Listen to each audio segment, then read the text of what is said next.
Hey, you up? Time to go. Could you also pack up the tent, please?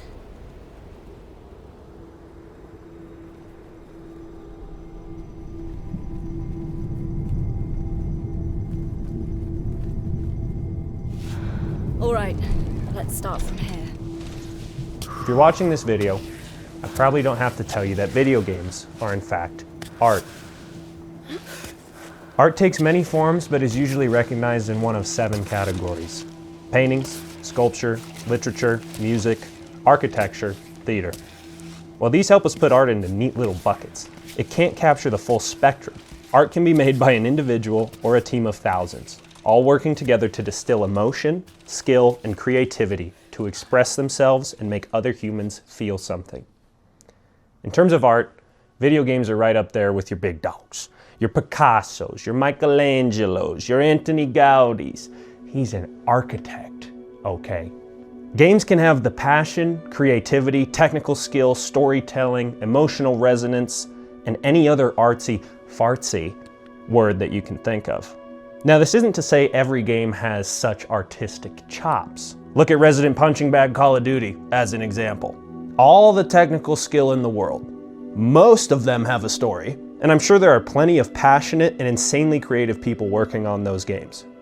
But would you say they have heart? Would you say the recent installments make you feel anything other than quick dopamine hits, FOMO, and general apathy? Unless you're fragging out. Because believe me, I frag. Okay, I frag.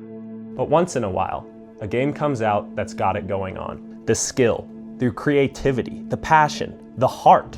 And that, my friends, brings us to the subject of this video, Cairn. A game about putting your grubby little hands on grubby little rocks and summiting a never-before-climbed mountain called Kami. Now this video isn't a video game glazing, I'm a gamer not because I choose to have one life, but because I choose to have many type of a video. This is an examination of the game and what makes games like this so impactful. As a climber myself, I saw this game come up on my Steam and I yoinked that sploinky so fast it'll make your head spin. I thought I was getting myself into a predictable game about climbing a mountain. Little did I know, I was about to heel hook and crimp my way into a work of art and my current frontrunner for Game of the Year.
Now before we go any further, there will be spoilers in this video.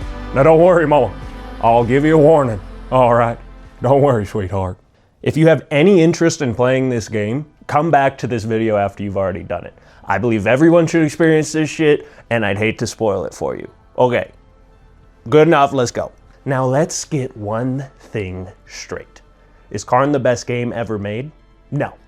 That is Insane Aquarium, as we all know. What Cairn is the best climbing game ever made. When you think of climbing games, you might think your descents. You might think your peaks. You might think the climb on VR if you're rich. You might even think Breath of the Wild, because all you do is just stick to walls. What none of these games do, except for maybe descent, because I love my descent. All right, I'm descent. Is capture the feeling of climbing, the precision of movement, balancing your body weight, moments of fear as you swing a risky move, and of absolutely locking in to avoid a fall, pushing your body past its limits, when it stops responding to you. After some climbing sessions, I can't even turn my phone on because my hand just doesn't respond, all right? That feeling. You can almost feel the phantom muscle strain as the controller vibrates and rumbles as the screen darkens while making a spooky move. So many climbing games just mean going up a straight vertical wall while your little stamina circle drains down. No. Not only does Cairn nail the feeling of climbing, it nails the reasons behind why people choose to risk life and limb to go up a tall rock and the pitfalls that can bring in your life. All I ever wanted was to touch eternity for an instant. To reach one of those rare moments of bliss where everything seems in its place and you feel you're part of a whole. Do you know what I mean?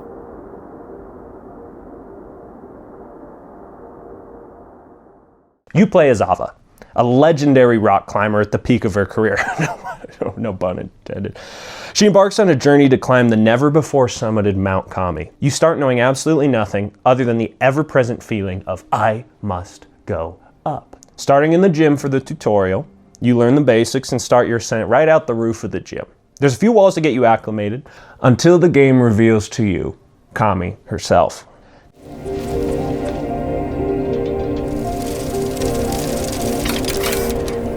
Are you ready for Kami?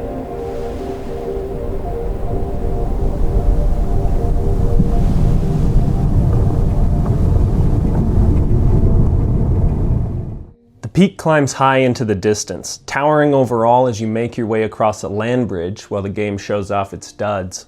The music, the cel-shaded visuals, the crisp skybox, it all comes together to make you feel as though you are on the mountain yourself. The actual climbing mechanics of the game is actually quite similar to like QWOP, or hell, even like Mount Your Friends, though this game does have significantly less boners. You move each limb individually, with the game choosing which limb to move each time you grab a hold. Though you can pick exactly what limb to use if need be, but it's a little janky, and you won't actually use it that much. While awkward at first, it quickly becomes second nature. The visual, auditory, and rumble feedback of finding a good hold makes my monkey brain tingle. You learn to see the best routes, adjust for promising holds, and you actually learn Ava's climbing style. For example, she has unbelievable leg flexibility, allowing you to pull off moves no non-contortionist could ever dream. You have moments where you're Chuck Norris on those 2 trucks in that ad, where your arms crossed and you're just aura farming. I also found that traversing horizontally with only handholds was not Ava's strong suit. But strong footholds and weak handholds would get you where you need to go. It's things like this that make Ava feel responsive but human. She's an unbelievable climber, but not unrealistically, most of the time. She is great at most, but poor at some. You also have to manage stamina, food, water, temperature, health, and even taping your little fingies for max strength. You also have the option to chalk up, which pushes your grip even further. These survival elements add another dimension to the game and encourage exploring to find gear and sundries. You also have a max of 6 pitons available to you to use the set anchors to go off of belay. From there you can rest, rappel, and get up to some creative things. You also have Climbot. Oh, Climbot, my beloved hunk of junk. This is your little companion who belays you, retrieves pitons, and repairs them if they break. He is also your little answering machine, but I'll talk about that later. Climbing is fluid and responsive, falls and whippers are realistic and scary. All of these mechanics come together to create the most immersive climbing sim I have ever played, and made me feel so seen. There were many moments of me going, oh hey, I do that like I'm some fucking mountaineer and not a gym baby. It's so cool to see mostly real gear used. And I felt like I had all the tools I could ever need. You can find permanent upgrades throughout the game, like gloves that glow in the dark. Ooh, you know what I'm saying? However, I did encounter moments when I was yelling at Ava to settle down. I would be standing straight up on solid ground and she's shaking like a leaf. Some moves I was like, I could do this in real life, lady. And I was sitting there. Dismounting off a wall can be quite janky, like when you're trying to get back down or coming over the top of a wall. It can lead to situations like this.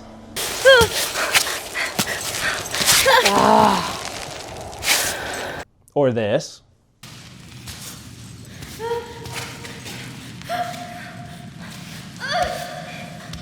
Oh, come on! In my free solo run, which is a game where you Climbot's just there, he's just watching you climb, he doesn't belay you or anything, the lazy bastard. If you fall and die, that's it. Like, it deletes your save. It's the hardcore shit, you know what I mean? In my free solo run, each and every death or big fall was due to the goofiest shit. Here, I guess I tripped. I don't know what happened, but I fucking died. And then I used Idlewise, which is a flower that can revive you one time and you spawn with it. And this was my one use of this fucking thing.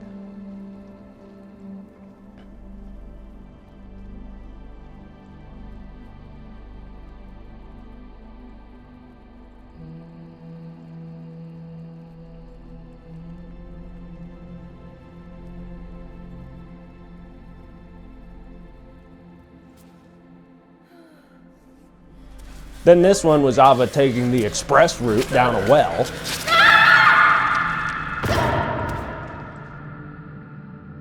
And then this one was me, this one's kind of on me, but jumping in this game is not great.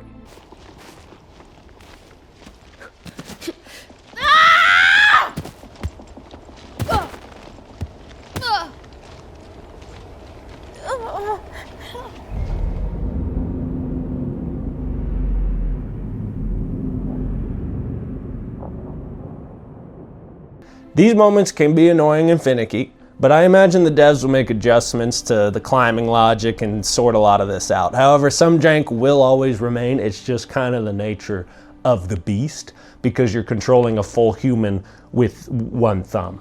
You know, yeah, it don't. What can you say? Now, the game isn't just going straight up until you reach the top. There are a lot of interesting spots to explore, from caves to alpine lakes and waterfalls to various ruins left by the people here before you called the troglodytes. They used to live on this mountain, or what they called vertical life, and their massive statues of their deities and sprawling villages paint a picture of what life was like on this rock. You piece together through notes left behind that the troglodytes once thrived on Kami. They had community, food sources like trout farms, and a rich culture. Classrooms for children, modern amenities like books and objects you wouldn't associate with people named troglodytes, right? You think of, ooh, caveman. You think of caveman. Until you learn that these troglodytes aren't an ancient people, lost to the sands of time. They were here, seemingly recently, and left. Why did they leave? This set dressing makes Kami feel lived in, because it was. Now from here on out, I can't really talk about the game without getting spoilery. I've shown you kind of what it's like to climb, and it looks fun, and look a big rock, you can go up there, you can do that. You can go, it's like that. But I'm gonna talk about the rest of the game. Again, if you wanna play it, please do. But I'm gonna talk about the story, and I'm just gonna spoil the shit out of the game. So I told you I'd warn your mama, but the time has come. Like I said, your little climb bot acts as an answering machine. You get messages throughout the game from your manager Chris and your partner Naomi. Chris doesn't really matter that much. He wants Ava to send him details on the climb so he can share with sponsors and whatnot. She gets pissed at his constant messages and never responds. Where things get juicy is with Ava's partner, Naomi. She calls periodically throughout the climb, and while she starts off checking in and saying I love you, as the climb progresses, so does the drama.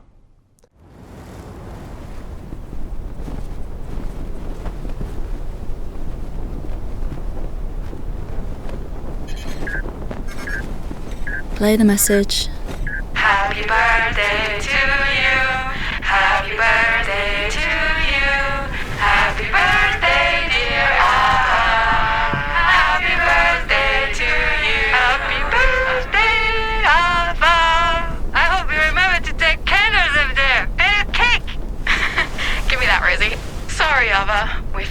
still celebrate your birthday with or without you here. I think Rosie had a few pints already. You wouldn't believe how much she can handle. Anna's here too. And Tommy. Sure you heard him singing off key. Anyway, hugs and kisses. Hope you're enjoying your birthday wherever you are. And I hope you're thinking about us, okay? Such a goofy bunch.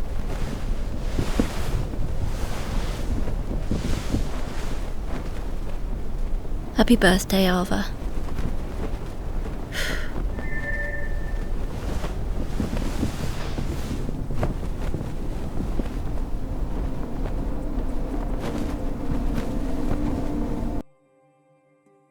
It is quite lonely on this rock, don't you think?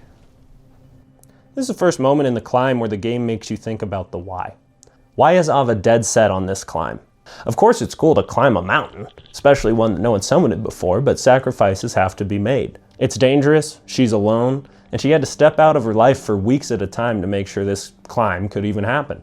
You meet another climber along your way, which is unexpected because you're supposed to be like the only person doing this. But his name is Marco. Marco is young and starstruck because Ava is his hero. He talks a lot. As the kids say, he got golden retriever energy.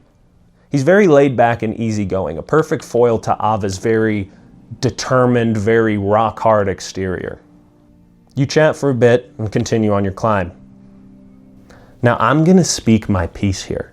I'm not Ava's biggest fan. But why is that? If you've played the game, you know what I mean, but this lady sucks, man.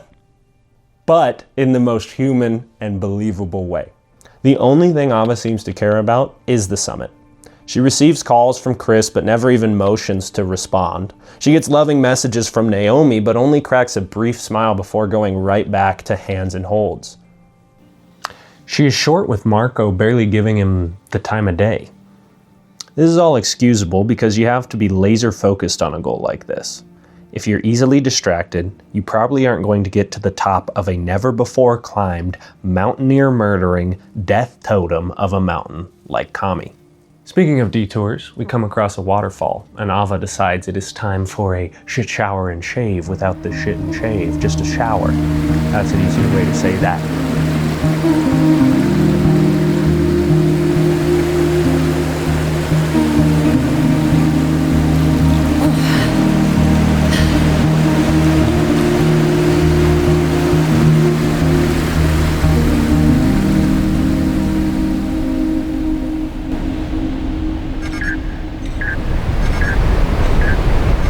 She showers in the waterfall, and after she's done, Climbot gets a call.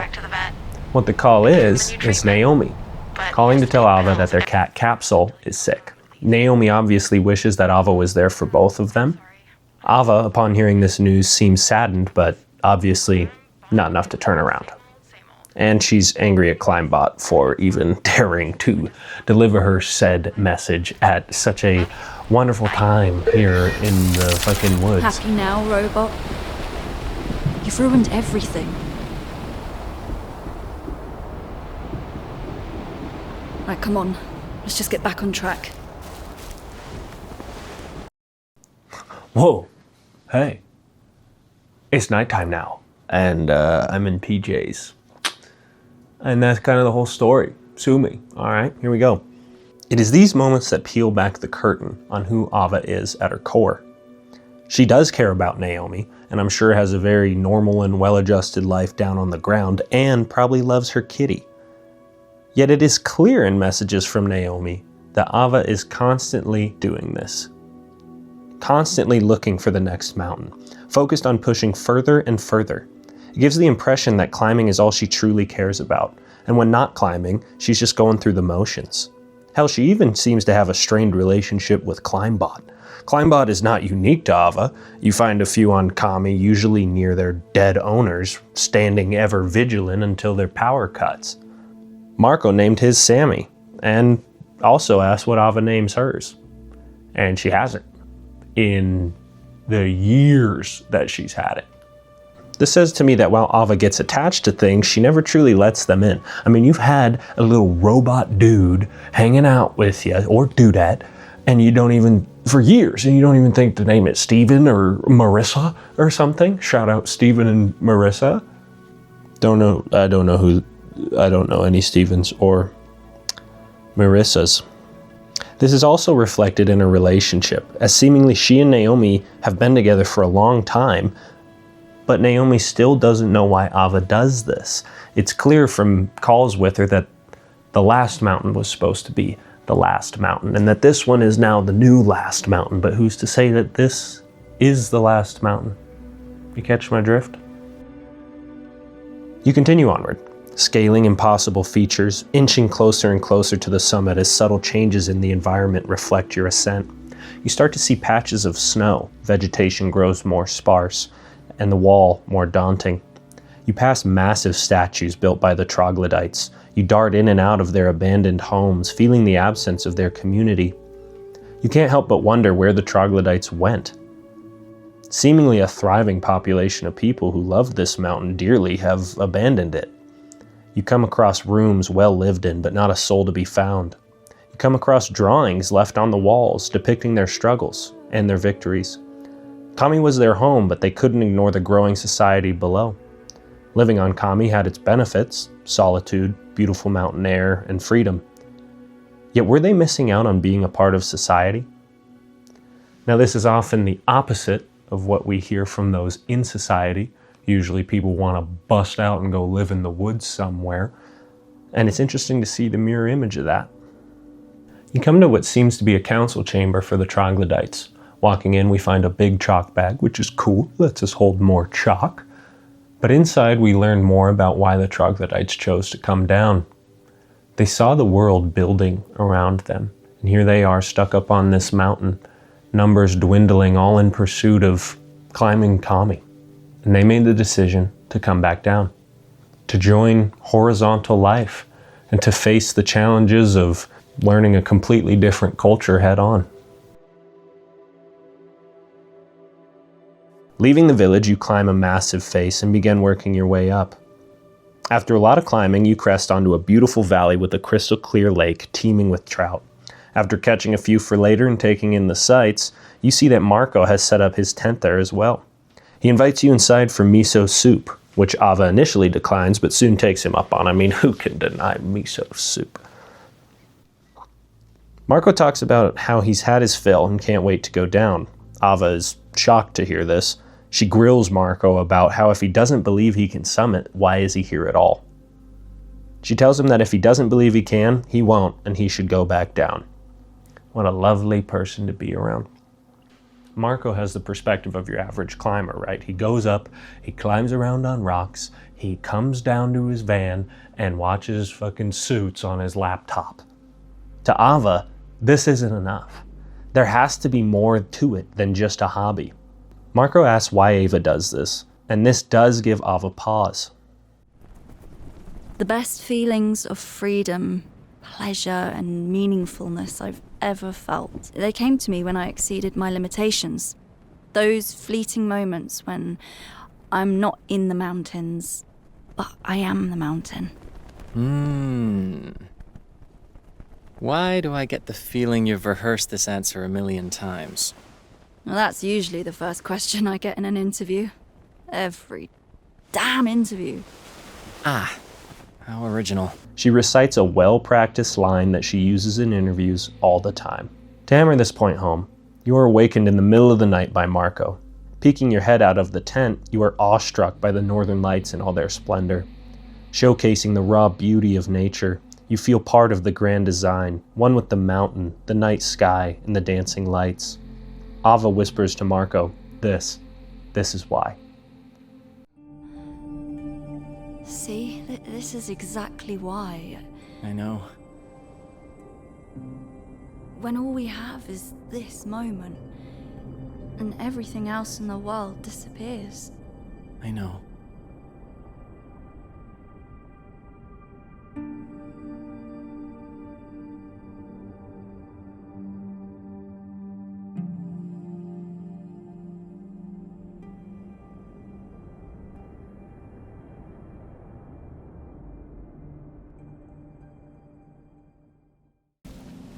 Marco follows you for a bit in the morning, sharing his story and talking about anything and everything. Ava's annoyed with this fanboy following her and tells him to shut up, which is, a class act. After that rebuke, Marco stops following and finds a different route up. You continue on and eventually come to a cave. You go inside of this cave, and as you're walking through, there's scratch marks on the ground, there's paw prints. Something's not right here, but there might be goop at the end of the cave, so we go in. And in the end of the cave, we find a body. And yes, there is goop. There's a thermos, and there's also a survival blanket that lets us stay warm when we are out resting in the cold. But then we turn around and there's a fucking bear. There's a bear. Now, with some skilled manipulation, Ava speed walks her way out of there with minimal mauling, and the bear's chill. He just didn't want us in his cave, which is fair. I guess I took his blankie. Poor guy. Continuing back on the main path, you cross an amazing rope bridge. Just take in these views. Is this thing still safe?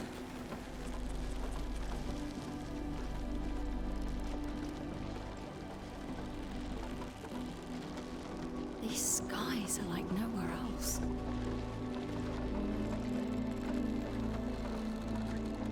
Oh, they really went all in.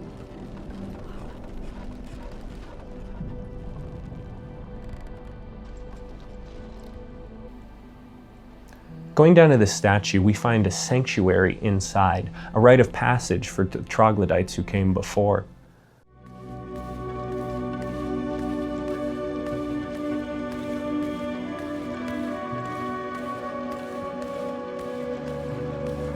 On the inside, as you spiral your way upwards, shrines depicting well wishes for those who have passed on, and we also come across it's the second, but it's our first troglodyte piton. These let you screw into any type of rock on the mountain, and they're pretty neat, and they glow, so we got a glow stick, folks. After crossing the bridge, we come to what seems to be a troglodyte burial site. In here, we find a crazy man mining crystals, and he's not very important, but we help him, rob some graves and deface a cemetery, because he gives us a pinwheel that lets us know if a strong gust of wind is coming, baby. Totally worth it, I think. You come to a well, and at the bottom of said well,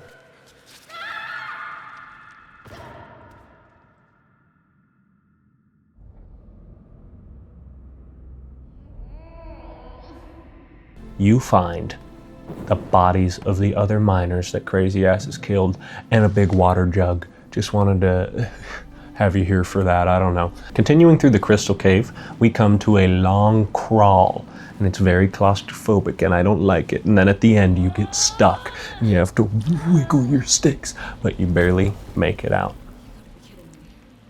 That was terrifying. And now we're faced with our toughest challenge yet, an impossibly tall wall that takes ages to climb.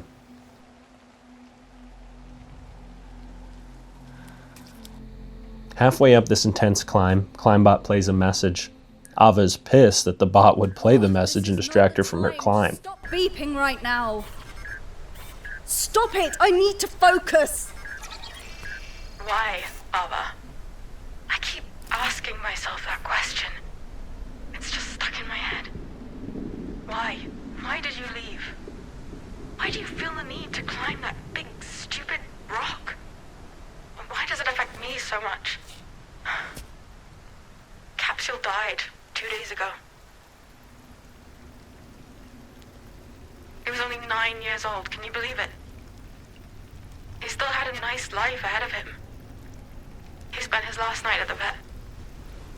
You should have seen him in his cage, all skin and bones, drugged up. He could barely walk.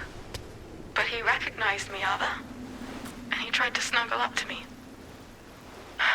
When the time came, the vet asked me if I wanted to leave the room. Why would I let him go alone? I stayed, of course. And then, at the end, I held him against me. I told him I loved him. his body, his little body collapsing into my arms. You can't forget that feeling. Anyway, once again, I am breaking your concentration, but I would love to know, Ava, why? Ah! Ah! Ah! Ah!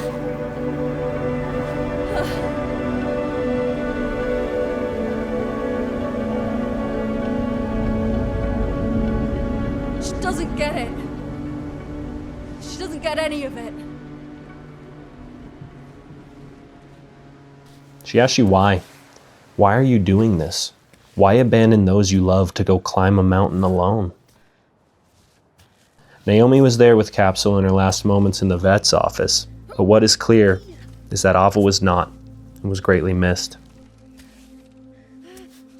Shortly after this bout of rage, regret starts to fill her, as the emotions well up inside, yet there's still a mountain to climb. You continue on, and you as the player are forced to confront that question. Why? Glory? Something to prove? A love of nature? What could possibly possess someone to put others they care about through such worry and hardship? For a while, it's just you and this terrible, terrible wall, just as Ava says she likes it. With Climbot unable to receive messages, you have plenty of time to think. But between the moments of hardship in the climb, you contemplate. It is easy in life to get so focused on what you're doing that you don't stop to think about what you're doing. I found myself asking the same question Naomi asked Ava. Nature is one of, if not the greatest gifts we have as human beings. The freedom that comes from being fully involved, recognizing how small you truly are, and being a part of something larger is often only found in nature and shroom trips. Yet as great as this is, do we not have an obligation to those in our life? Is this all a self-fulfilling and selfish exercise for personal glory? Is this a hobby for Ava? Her profession? Her addiction? Or D, all of the above? Is this a response to the insatiable need to escape life when things get too close in? Am I seeking something? Can it even be found? It is easy to go with the most simple answer. I want to be the first person on top of this tall rock. Others have failed. I want to go where no man has gone before. But is that a thinly veiled excuse? We know the line Ava gives in the interviews. This is how she says she finds peace. It is a part of who she is. But I can't shake the feeling it is more than just a love for climbing.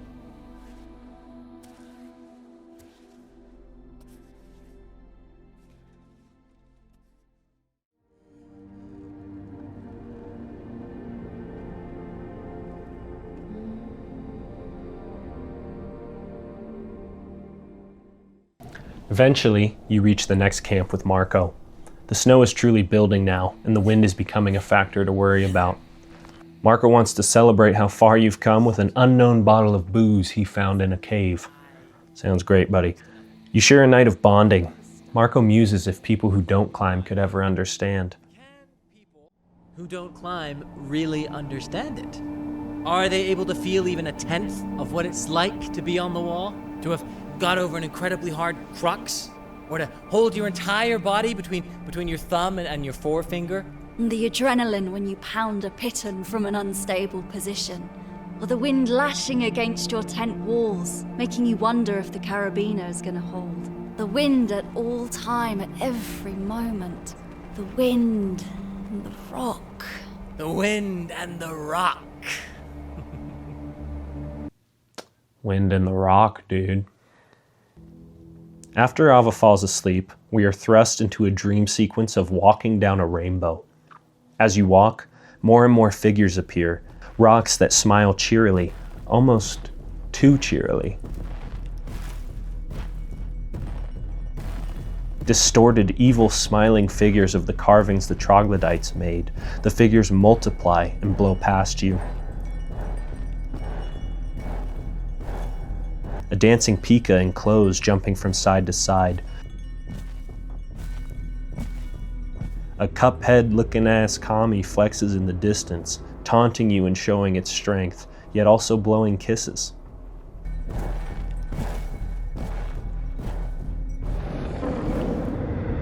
Kami shifts into a cartoon goat head, screaming and distorting as you go through its mouth over and over.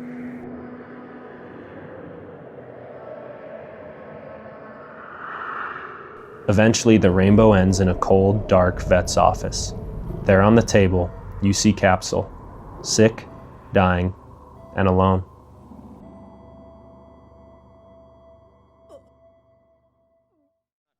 Ava wakes up violently vomiting, and Marco checks on her. This is the first real moment we see of Ava confronting her loss and the cost of this climb.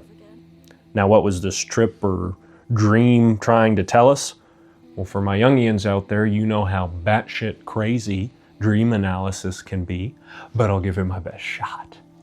To me, the rainbow and cheery atmosphere of the first part of the dream symbolizes the surface level. On paper, everyone can get behind what Ava is doing. Everyone wants to see a human conquer something like summiting a mountain. It is a noble and naturally inspiring goal. Yet as you go a layer deeper and deeper and deeper still, the facade starts to distort. The happy messaging turns toward distorted mockery. Your goals turned in on themselves. Sure, this is admirable, but what is the cost? Kami taunts you both with its power and its cunning allure. It taunts you with its strength, begging you to try it. The dream culminates in what Ava is hiding from, the regret of leaving her beloved pet to die without her there to hold a paw. This shows the true cost of her goal and the selfish aspects behind it. Sure, she probably didn't expect Capsule to pass, yet when can we ever? Not being there when a loved one dies is one of the more gut-wrenching feelings in life. Yet should the fear of the ones you love passing on without you prevent you from pursuing your dreams? Should fear stop you from doing? Or maybe I'm too much on Ava's side. Maybe it's just plainly a shitty thing that she wasn't there for her kitty and her partner. But there's no time to think. You move on. You climb up a ways and find Marco really struggling on the wall. You help him up and again encourage him to push his limits. You can do it, okay? Listen to me. You can do it. I believe in you. Now that's my kind of medicine. With this constant pushing from Ava, I couldn't help but see it as irresponsible. I mean, here's this kid, barely an adult, and out for a fun romp in the wilderness. He meets his idol, someone he aspires to be, who's pushing him harder and harder. While this is admirable, and we should all push our limits, Marco is not Ava. He is not a world-class, unbelievable climber. There has to be some limit. Past those he set for himself, yes, but not to the point of hers. Visibility starts to drop and continues to decline. The rock walls are now dusted with snow, and any green left is far below. You come up upon something special, a temple with fountains of gasoline, resin, something flammable. You could probably huff it and get a mild high. You find a mural with 3 flames, one to indicate a climb to the summit, one to indicate a descent, and one for conquering the summit. Lighting the one for an attempt, the temple springs to life. Flames dance along the floor and walls. You walk to the edge and look out into the distance as you see flames grow on not only one, but many other troglodyte villages dotting the ridgeline. They see you. They are watching. They are witnessing. This isn't just about you or your glory, troglodyte or not. This is about summiting for all of them.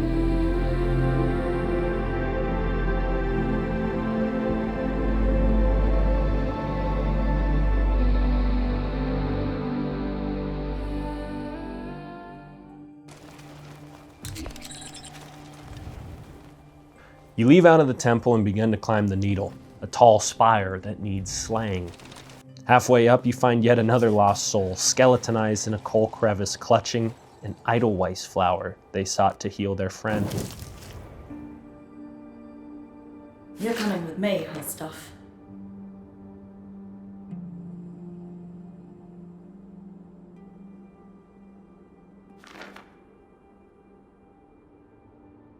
After slaying the Spire, Ironclad Ascension 20 fire-breathing deck style, you find Marco in his worst state yet. He is sapped, and you cook for him that night. Are you afraid of dying, then? I don't mean in general. Afraid of dying on this mountain. Everybody dies, Marco. I mean, why not die on this mountain? There are worse places. But you don't mind dying alone? Well, I mean, most people who die of old age will die alone at home. Only in movies do old people die surrounded by their families. You're asking if I'm scared? No. No, I'm not. I don't know how you do it. I'm scared shitless. Terrified I'll end up like one of those skeletons we saw below. Gnarled up and misshapen. I'm freaking out, Ava. Every minute we spend on this wall to nowhere. Do we know that this mountain ever ends? So you... The last few weeks are a blur. I feel like I've been climbing this damn rock for years. I don't even know why I keep going. How are you not falling apart? I was born on this mountain. There was nothing before it, and there'll be nothing after. There's only the mountain. I'm not like you. I try it, but I'm not like you. I'll never make it. Marco. Please, stop trying to motivate me. You're making things worse. You're getting me to believe I have a chance of succeeding. I shouldn't have listened to you. I'm going to die here. Marco, no one ever said it would be easy. So you're gonna get up, pick up your stuff, and we'll continue this climb together. No. No. This mountain isn't going to kill me. You are. Marco, would you like me to come back down with you? Marco, you're not gonna make it if you stay on your own. Oh, you'd give up on the summit? For me? Is that really what you're saying? You'd go back down and live with that failure? You'd do that, Ava?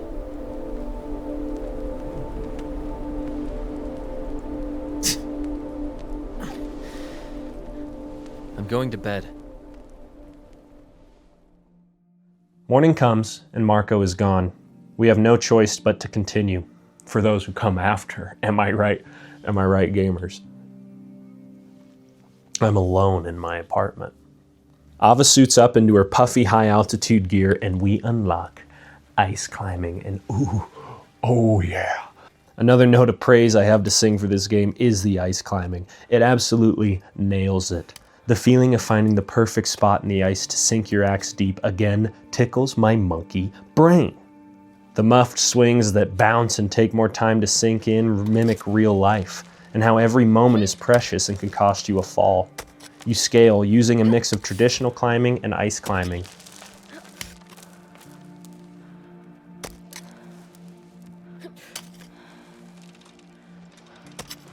The snow falls heavy, the air thin. You come across a cave in the summit with a waterfall. A welcome respite. Even here there are signs of troglodyte life. Even in the harshest of conditions, people thrived in nature's beauty.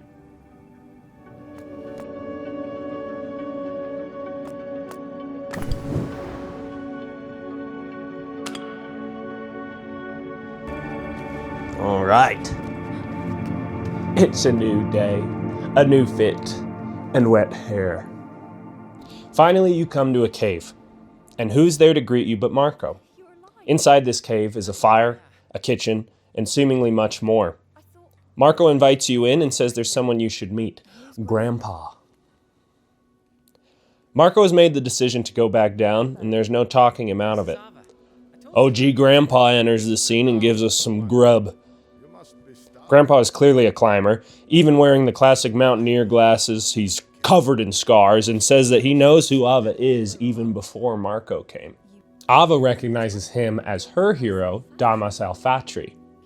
He's an even more legendary climber than Ava and has been on this mountain for 12 years. He originally tried to summit Kami but was never seen again. To him, it would have been failure.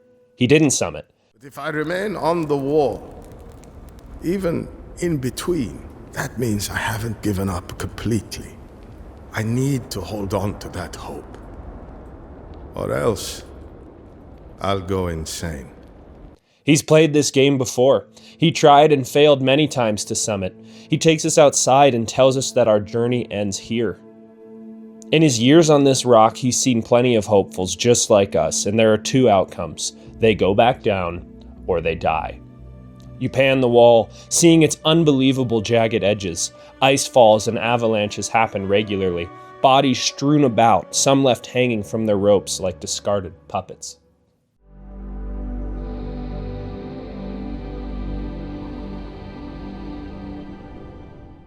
You return to Marco and tell him that the mountain is in your gut. You have to do it. Marco, the goat that he is, pushes back on this. No. I think the mountain is all in your head, like a disease that's eating at you. You can heal if you want to. So you've made your decision. Haven't you? Would you rather stay here, stuck between the ground and the summit, like that old man? I don't know. Things are so easy here. The goal is clear. It's a climb that's entirely up to me. Exactly what I can't have in life down below. You know, you have like-minded folks down there? They're called humans. Not sure if you've heard of them. From up here, they're these tiny little critters, no bigger than ants. Quite endearing, though. They can't give me what the mountain gives me. What if you stop climbing? I don't know anything else. You could learn. Maybe.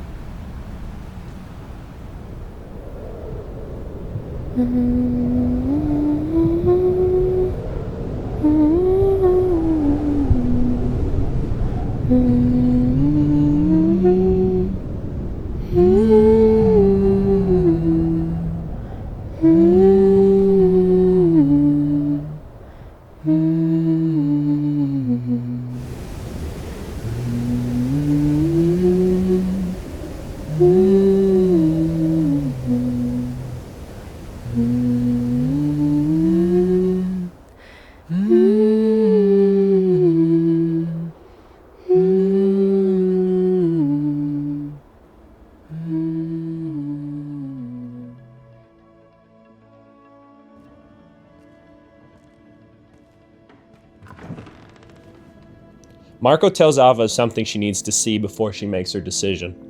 Entering said room, you are met with tens of packs of fallen climbers, all laid about like headstones. It is in this room that we have little origami links that we found that we join him with his friends, and it's really nice. Happy ending. That's the end of the game. Go home. But in this room is a radio with a mic. Ava sits and tries to reach Naomi.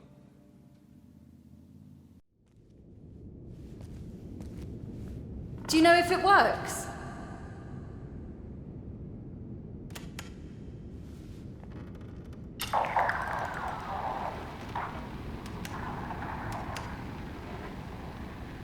Naomi? Naomi, it's me. I just had to... Naomi, Naomi, can you hear me? Can you hear me? Look, I just wanted to tell you that I've been thinking about what you said, you know. About why I'm doing all of this. And I guess I tried to find an answer that you could hear. And I oh fuck!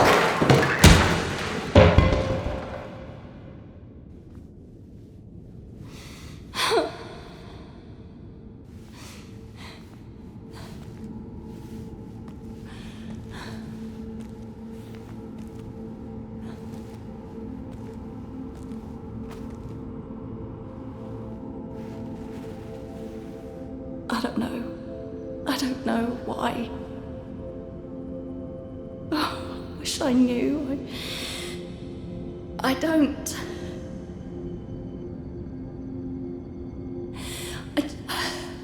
I just don't.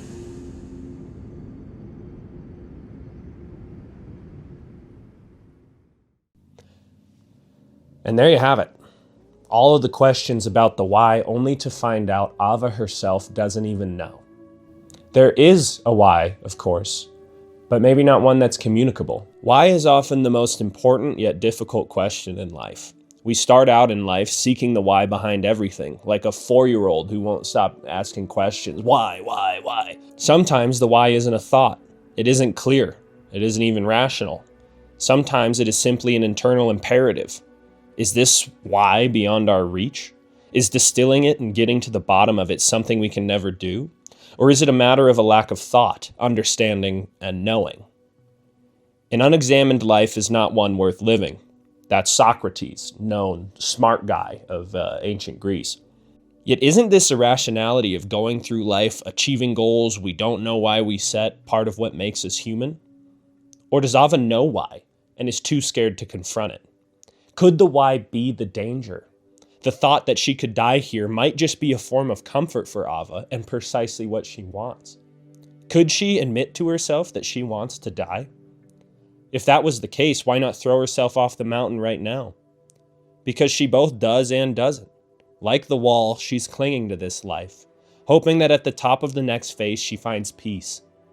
It's never going to be there, and will eventually lead to her end. Yet might that be the destination she seeks? Could she ever communicate that to Naomi? No. Hey babe, I'm out on this mountain because I want to die. I'm quite depressed. That would take some extreme vulnerability, and at that point she probably would have got a therapist. After this freak out, we take a little nap and Marco waits us up. Grandpa says the skies are clear for 72 hours and it is now or never. Walking out of the cave, we meet Marco on the bridge. He is going down and asks us to join him. Here you are confronted with the choice, to go back down or to keep going.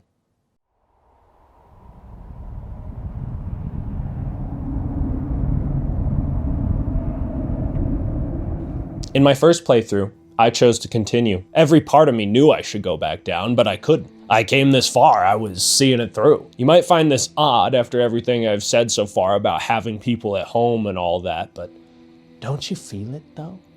Morbid curiosity, the grandeur of the feeling that you could prove everyone wrong and that you could be the first.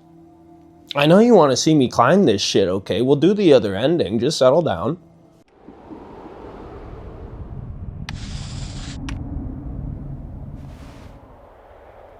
I take it I didn't find your cure? It's not your fault. It's all me. It's just how I am.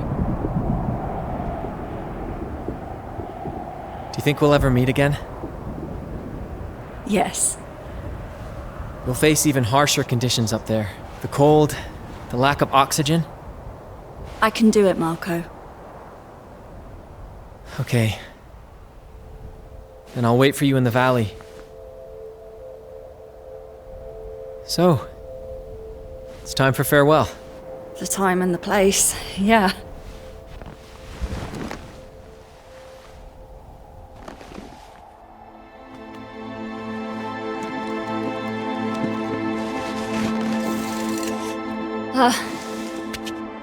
I suck at goodbyes. Yeah, I've noticed. Hey! You know how they say never meet your heroes? It's nonsense! You're extraordinary!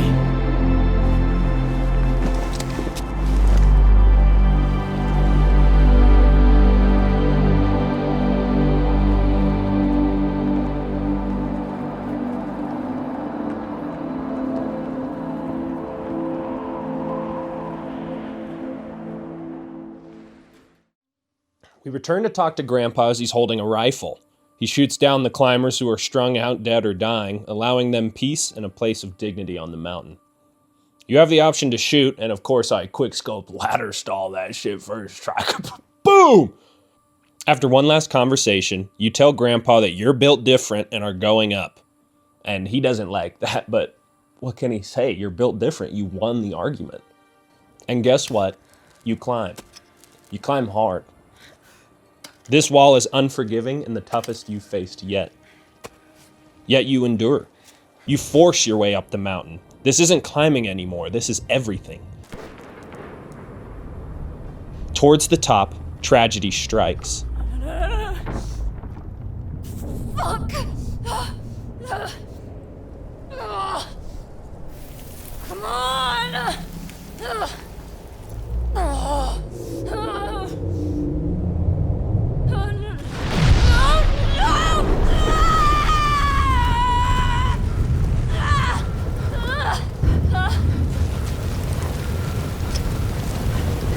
An avalanche is bearing down and threatening to throw you from the wall.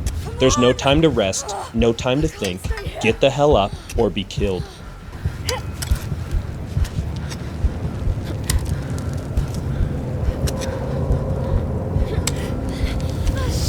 another one!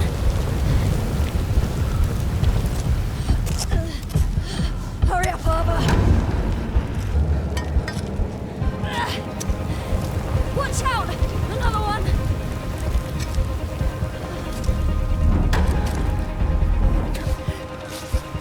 Against all odds, you make it up. It took everything you had.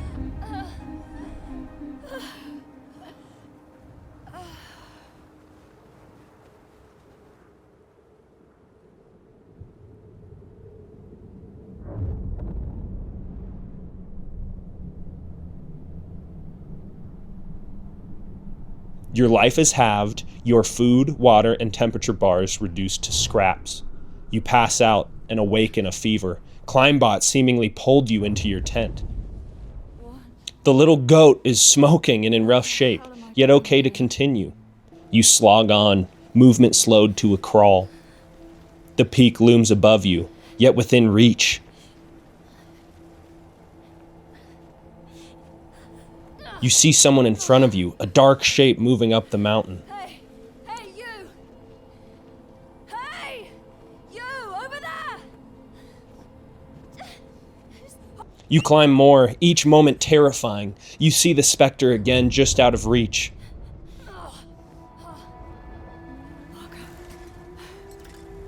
Marco, is that you? Marco! Answer me!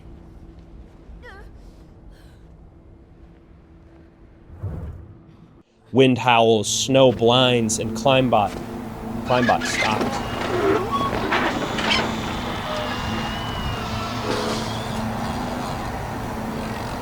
Come on. Look alive, buddy.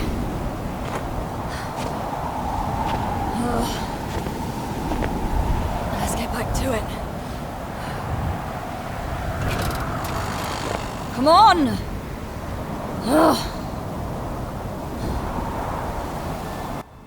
Your only friend, unmoving. You approach, asking him to wake up and nudging him slightly. You drag Climbot, inching up the incline. The bot sprawled like a dead, limp spider.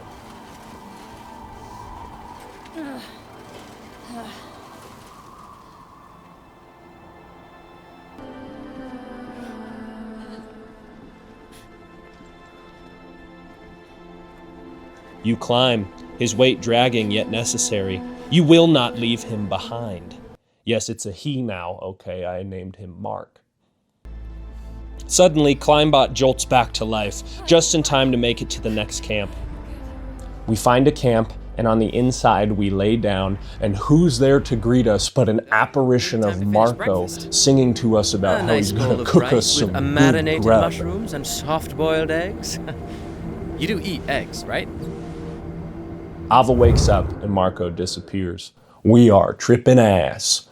You know, we've got this oxygen canister on our backpack that we just never use. You gotta wonder if that is a factor here.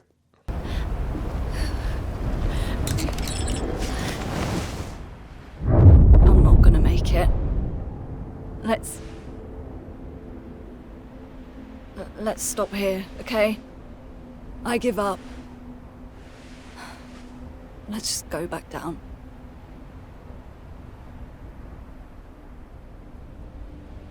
When you as the player tell her no, get up, she wakes. This is it, the final push. While the summit is just overhead, you dare not look. All that matters now is this moment, this move, this climb. This is the most unforgiving section of wall on God's green earth, pushing you to your max, every move toying with a massive fall.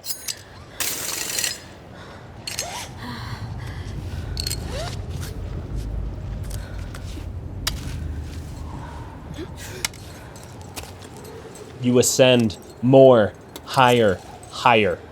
You can't look, but you know you're close. Your hands are jittery, shaking with anticipation.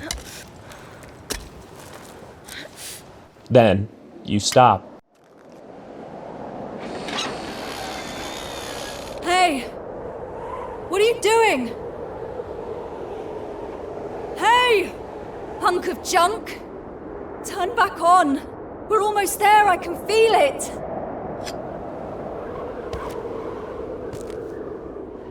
Oh, please! One last push. Do this for me.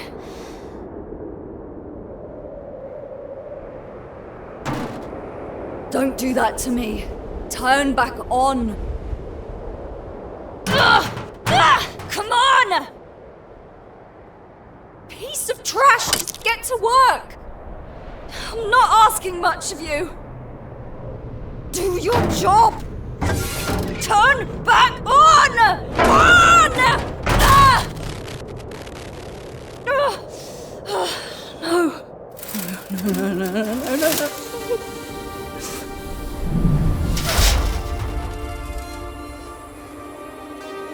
Oh, come on. Robot, please. Please don't do that. Just turn back on. I didn't mean to. I didn't mean to do this to you.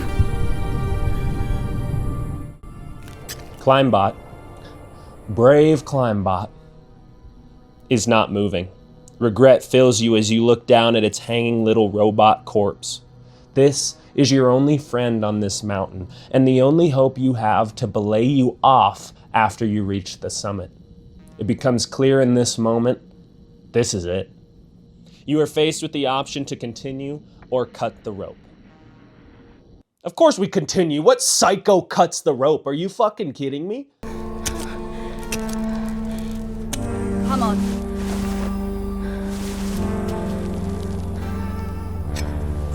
Think of all you do this for yourself, for Naomi, for those who came before and those who come after, for the troglodytes, for Climbot, for Marco, for Capsule.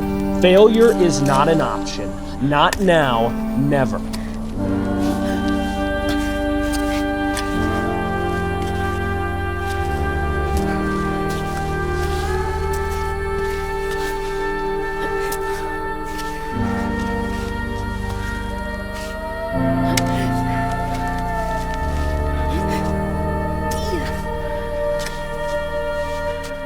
You are free solo. Nothing to catch you, everything to lose. You struggle up, fighting for every inch.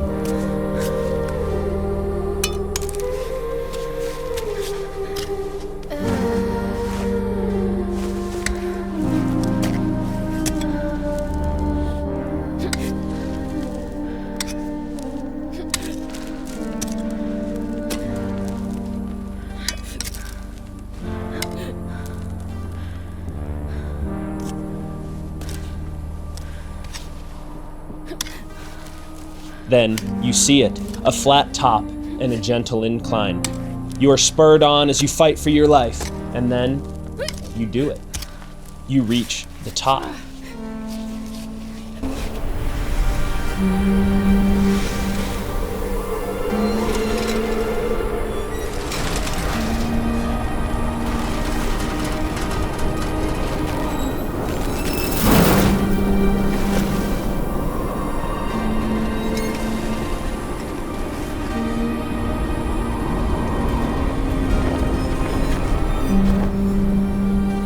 You pull yourself up and Climbot after you.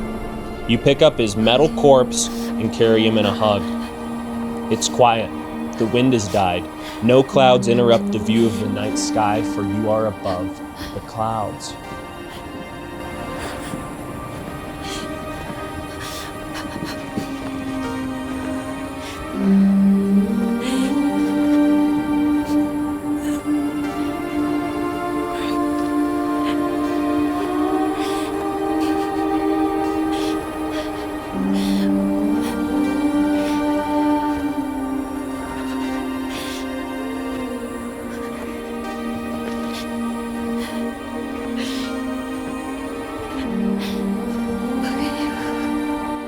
You walk up the incline, the camera slowly panning outwards. You really fucking did it.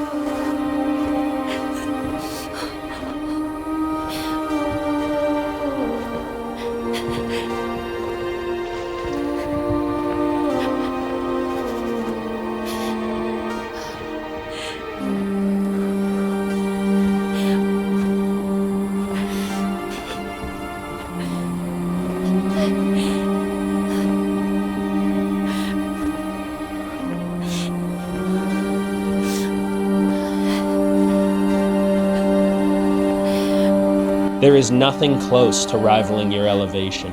No one else to share this moment of triumph, and no more doubts.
You reach the top and fall to your knees.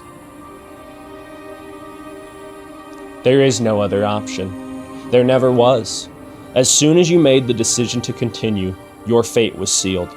This was your destiny. You had ample opportunity to avoid this, but luck had run out. This is where you rest, on top of the world.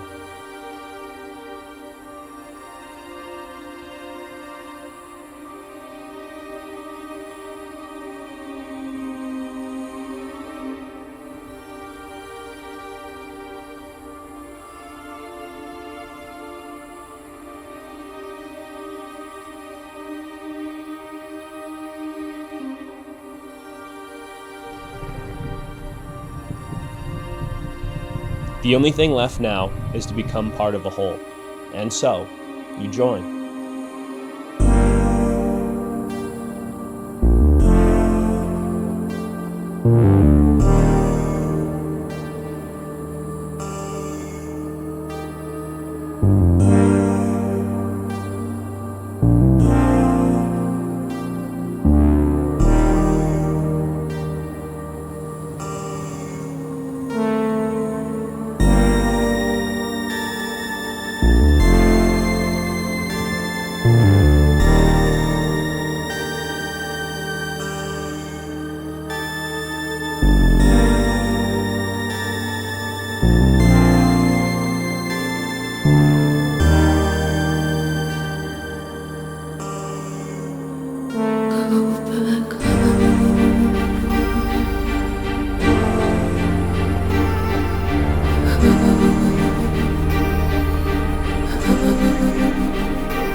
Fucking boom! You did it. You summited Kami. They said it couldn't be done, yet you did. Who do you think you are? I am type shit. The thrill of reaching the top and hearing Ava scream her lungs out was perfection. What a happy ending. Do you feel happy? Do you feel it? The happiness? We aren't going back down, are we? You don't just blast off into space and then go, I'm about to head out. This is the end of the road. Here we circle back to the themes we've discussed in this video. Ava made the top. She's a legend and cemented herself into a place in history. But at what cost? Everything. As your body freezes, life goes on. Sure, Ava ascended into the heavens and got what she wanted, but what about all those left behind? The question I find myself asking is, was it worth it?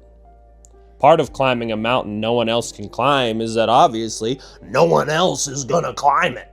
Not for a while at least. I'm sure there will be some other brave soul who eventually reaches the peak as well. However, in the meantime, Ava's fate is in limbo. Is she in a gorge somewhere like one of the other skeletons? Did she make it to the top? Is her body even there, or is it in the stars? All that's left is our brave climb bot. Who's to say Naomi ever gets true closure on what happened to her love? How long will it take for Ava's triumph to be discovered? MIA or not, she will never return home to her family, Naomi, and her life. All of it thrown away in a laser-focused pursuit of this goal. I ask again, was it worth it? If you ask Ava, she'd probably say yes. Here lies the tragedy of Cairn, and what it takes to do extraordinary things. It takes sacrifice, tough choices, brutal effort, and sometimes your very soul, to lay down your life in pursuit of something bigger than oneself. Can you call that selfish? This was clearly the climax of a hobby, a profession, a calling, a life. Who are we to say that it wasn't the right choice? Ava made her bed. She knew the risks, and at some point knew she wasn't going to make it back home. You as the player knew this too. Every sign, every warning tells you of this very outcome, yet you pushed the limit. And now, you rest. One with the mountain she loved so well, and part of a whole. After the credits, the game congratulates you on reaching the top, and asks you a question that has stuck with me. And you, what's your summit?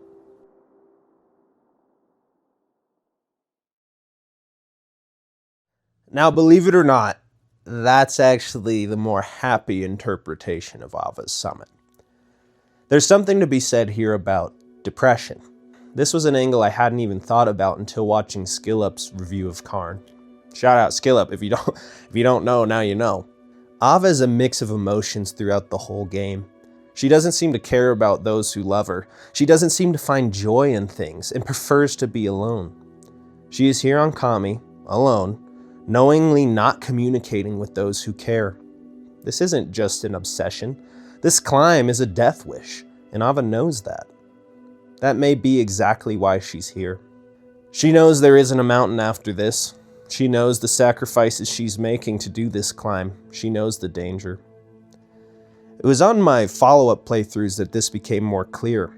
You see how much of a dick Ava can be, not just to Marco, but I feel a better example is to Chris. Remember him, he's our manager from the start of the game. And in the gym, you get a call from him, like a two-way call, like you talk to the dude.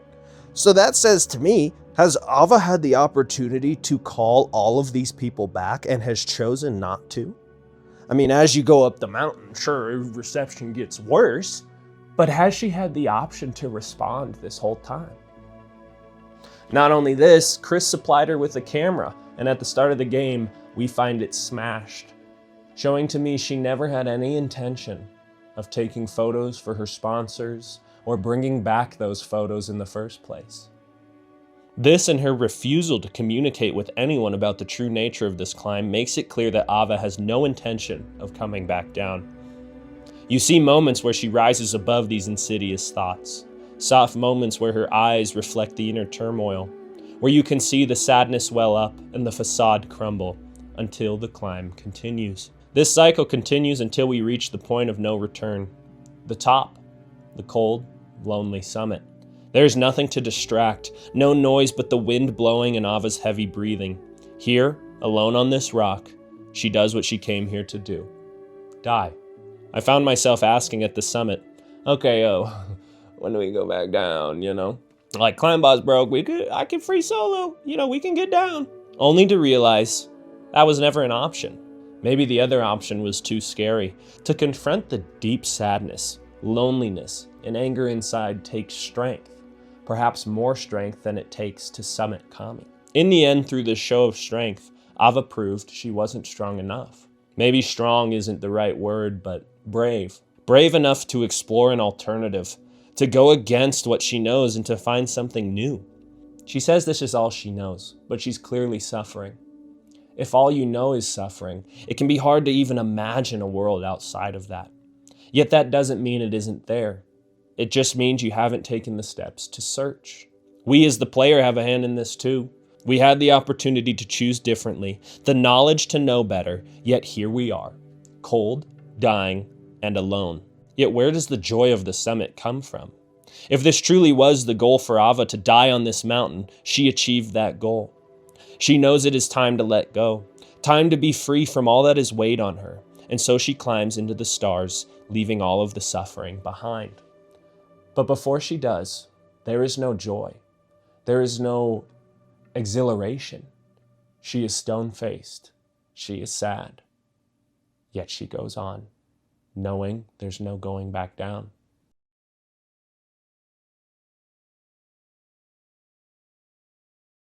But there has to be another way, my friends. And there is. You tell Marco it's time to go down.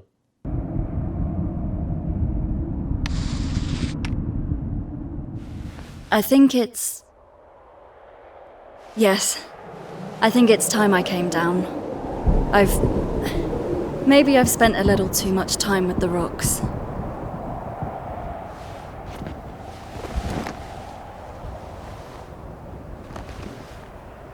It'll feel so good being back on solid ground. Trust me. And so, you go down. You do go down. It do go down. You start to rappel down and the credits roll. Throughout the credits, we're able to see Ava and Marco visiting a bunch of landmarks from the climb. You see them talking, laughing with each other and those we met along the way. You see them back in Marco's van, Ava looking at Kami with a sad look in her eye. And then, we're home.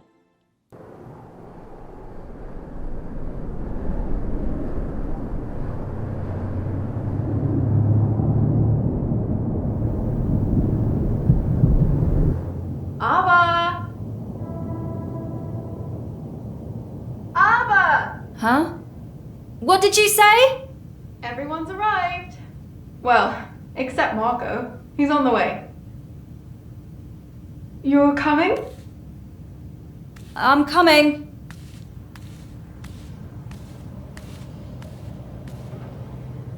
She walks away from her gear and goes into her life. Grounded life with those she loves. She gave up her pursuit, all she's ever known, and now tentatively joining horizontal life. Just like the troglodytes. And that, my friends, is Cairn. A beautiful game about a hobby that I love. A story of a troubled person trying to find their escape from their suffering. It is easy to become so laser focused on a goal that we ignore everything else in life. We take the things we have and the people in our life for granted, seeking something. But why? To prove our worth to others or ourselves? To cement a place in history? To make money or find fame? Is it all you know, or any deviation from that is too scary? Or is it all truly for the love of the game?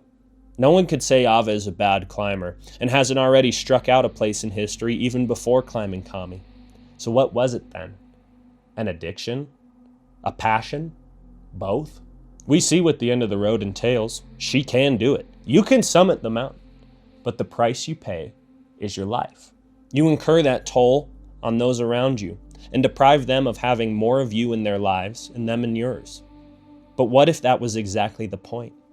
On a more surface level, Ava had a dream and achieved it. Isn't that enough? Was this pursuit one of obsession or depression? The culmination of a lifelong dream or the last stand of one deeply sad, scared, and alone in her head? I'll leave that up to you to decide. Or we choose a different path, one of less external achievement, but in many ways more fulfilling. To recognize that it is okay to not summit the mountain, to not be great, to lead a normal life. This is against societal expectations. We are faced with pressure to always push, no matter what, for our dreams and achieve at all costs. But that isn't the way things have to be. Maybe it is those very dreams that keep us stuck, constantly chasing something we'll never catch. Instead, we can choose to be horizontal. Like this. I'm gonna be horizontal for the rest of this. To come to terms with turning away from maximum achievement in pursuit of connection. To choose our family, friends, and those in our life over glory, selfishness, and pride. To admit to ourselves that we're struggling and to seek help. Yet to say that this choice for connection is somehow less of a worthwhile goal than climbing a mountain, it's just foolish. The troglodytes came to this conclusion. The people most intimate and probably most well-equipped to hit the summit chose horizontal life. It is a different mountain, yet just as challenging and rewarding.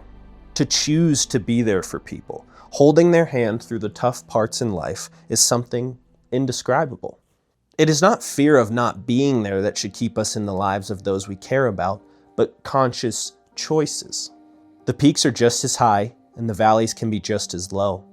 Yet on that climb do we find love. We can learn to forgive ourselves and lean on others to help us get through this scary thing called life. We can relish the simple pleasures here on the ground. We can still climb what needs climbing, achieve what we set out to do, but in a more measured and healthy way. What if we had that same drive, dedication, and passion for climbing and were able to pour it into our loved ones and community? What if our summit was being the best partner, sibling, son, daughter, community member, parent, human being that we can be? What if it is to work a job that pays less but allows you to spend time with people you care about, rather than one that runs you ragged and pays more? What if it is to lead by example, to be of service to others, and to simply be there? And what if it is to be happy, not to escape the thoughts that plague us, but to conquer them? What mountain could rival that? If art is meant to make us feel, then how can you not call Cairn a piece of art? Any game crafted with such skill, intention, and passion rival those masterworks you see hanging in museums. Is it the best game ever made? No. Again, that's Insane Aquarium. But art doesn't have to be better or more good than another. They are all their own piece, meant to be experienced and felt by their own merit. If this game or this video didn't make you feel something, ask yourself even one question or make you think for a second, well, duck soup, dude, I don't know what to tell you. Games have this special power, interaction. We are a participant in the medium, allowing things to hit just a little bit harder. Is every game art? No, probably not. Is Cairn? You bet your buckets. All right, you bet them. It was made with love, passion, and humanity. It was meant to tell a story, to teach a lesson, and to make us feel something. And maybe, just maybe, it can help inspire those dealing with depression, to show that no matter how scary the alternative, death is never the answer. That life can always get better. Light can always shine through no matter how dark it gets.